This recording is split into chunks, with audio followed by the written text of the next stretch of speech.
Coming up, we're going to shine the light on some often overlooked heroes, the caregivers of our wounded warriors. That's right after this short break.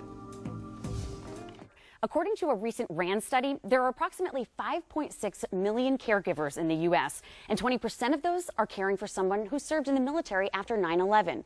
So today, we're learning about a book to support those caregivers called Wounded Warrior, Wounded Wife, not just surviving, but thriving, with author Barbara McNally. Welcome. Thank you, Megan, for having me on. Well, Barbara, you have been a therapist for so many years, and you have been helping to get people, back on their feet.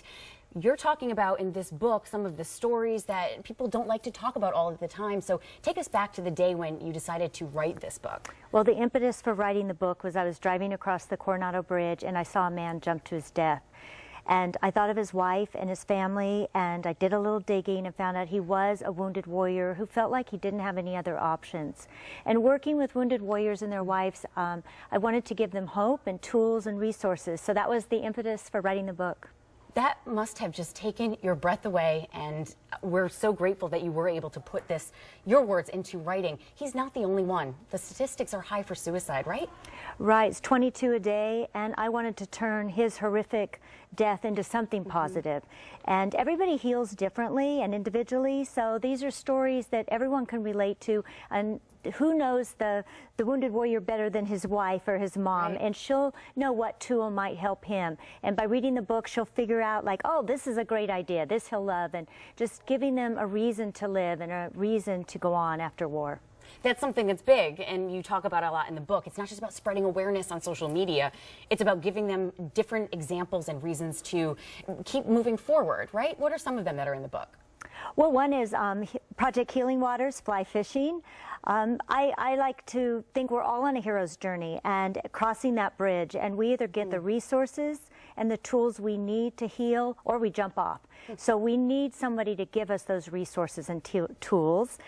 One of those is Project Healing Waters. Others, it may be music, like we just had on. Somebody else, it might be hiking, horseback riding. There's so many great tools and resources out there to help our wounded warriors that I wanted the caregivers to know about them so that their whole family could heal. They can get out of their heads, kind of.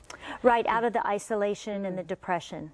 Well, you had brought up, of course, the caregivers, the wives, and in some cases, of course, the husbands. And so, I mean, you bring up a good point, the fact that it's nice to say thank you, of course, to our military and maybe buy them a cup of coffee, but maybe do it for the women or again, the spouses, right? Well, sometimes when we see someone in a wheelchair or, a double amputee, we don't know what to do and we don't know what to say. And thank you for your service is great. And maybe the woman behind pushing him in the wheelchair, you could say, and thank you for your service too, because the caregiver is really our hidden hero.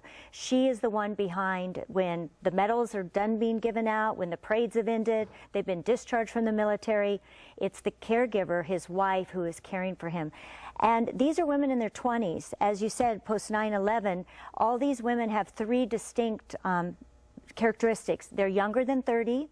They're most likely employed, so that means they're working at home, they're working at work, and they're all without a support group because we move around so much more. So I want to offer that support group for these women. We all need support too, so I think that even if they're not the women that you're talking about now, someone like me who's not in that situation, I think I could really benefit from reading their stories too. Gives everything in a different perspective. So, yeah, and we want to say happy Veterans Day, and thank you to our veterans, and thank you to those caring for our veterans. Thanks so much for coming in and telling your story.